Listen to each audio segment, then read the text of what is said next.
ezi omume ezi omume ezi omume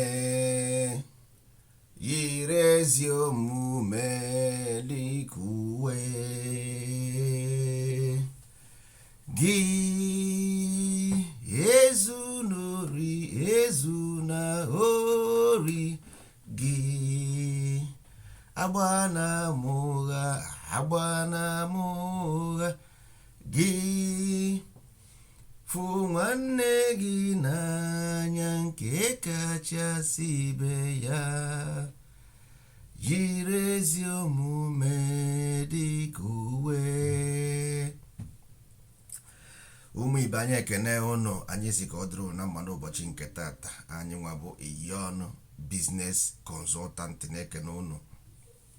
Anyị si ka anyị kene eke, kene orie, kene afọ, kene nkwụ, kene ndị mbụ, kene ndị ọkpụ, kene ndị egede, kene ndị ichie, kene ndị kwere n'ihe otu kwuru, ndị amaala ibe m ndị ọ ga-adịrị mma.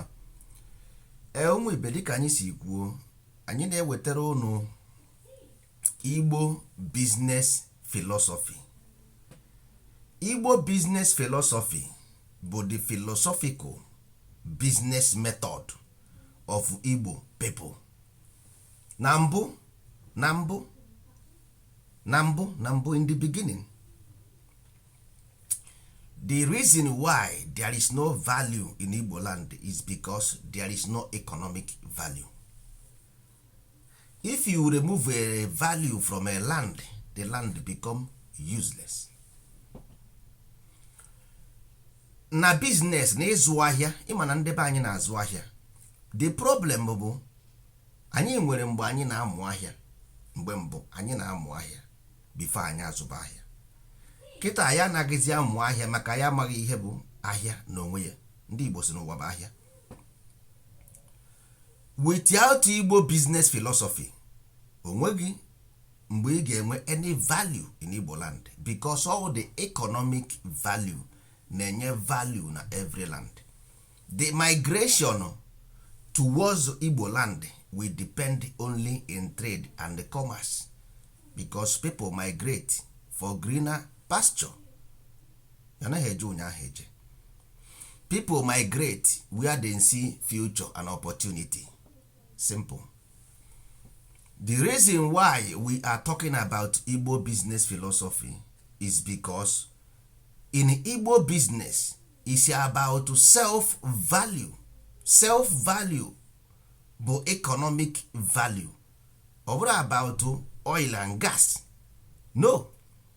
The value of life is based on self-value. Not gold and diamonds and no. Those people with gold and diamonds in Africa, what is the level of their living? What is the minimum wage in that place? Those people who have a higher value of life, they have no oil, no gas, no gold, no diamonds, but self-value. In Igbo business philosophy, we must talk about this self-value. That is the economic value. That is where we said aptitude, because yourself bụ your aptitude, ihe iburu bi ụwa, the scale of your own justice, because all ihe nwere ka ị ga-enye. You can only sell what you have. The business startup ka ndị Igbo na-akpọ ịgwọ ọgwụ ego, maka na ịgwọ ọgwụ na-ekwu maka solution. Solution is about, anyị na-ekwu ebe about heart desire of every human being. Every human being, their heart desire for one thing. What is that? Way of living. Way of living. Pay your bills. Eat. Acquire whatever your heart desire. That is the heart desire of every human being. To have what they need and what they want. Simple. So Igbo business philosophy is laid down on this thing. That's why they said akara aka onye na-edu ya. Because Igbo talked about akara aka always na aka ọrụ. akara aka na aka ọrụ. Why we always talk about akara aka na aka ọrụ? Because that is where everything is. Akara aka gị is ihe iburu bi ụwa, simple as ABCD. So this akara aka gị ka a na-akpọzi business startup. You have to start a business to grow this value.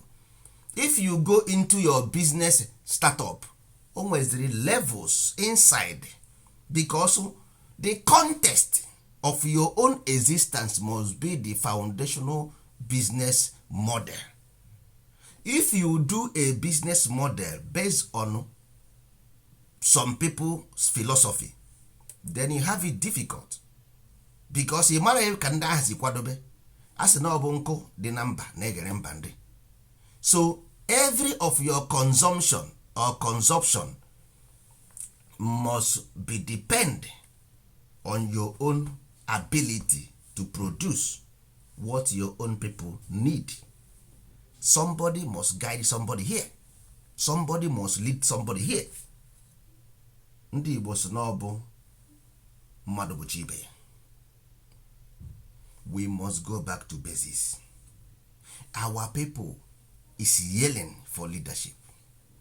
Our people is yelling for help. Our people is yelling for economic value, and that we shall give them the economic value. A young business consultant is about business startup. This business startup, you must do your aptitude check. Ị ga-agba afa, mara ebe ọ dere gị, then you can be trained based on this your aptitude, your natural ability. Ọ bụrụ afa nke ahụ na-ekwu ka anyị na-ekwu about scientific method of doing business, which is ihe ị ga-ebunwu. Ị chọrọ ịbụ ọga because you want to become an entrepreneur. We are here to create entrepreneurs. These entrepreneurs will create the job, and this job will give the value to Igbo land.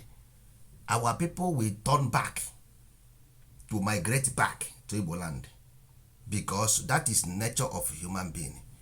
Create an opportunity, people will come. Onye bụ nsị ka iji na-eso. Itinye something n'Igbo land that give value to it, which is trade and commerce, people will migrate. Hey, come back to Igbo land, come and invest to Igbo land, come back. Onwere ihe nwere ebe a. So if there is something there, people will come automatically. Why then go there? Ebe ha nọ kịta, ihe bujere ha that place with the same thing. If you just na-ebugharị egwu ebugharị ọnọdụ. Ndị Igbo si na-ebugharị egwu ebugharị ọnọdụ.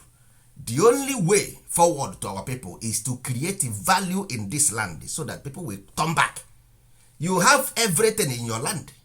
So if you leave the land to migrate to where you doesn't have anything, where you doesn't, no mother.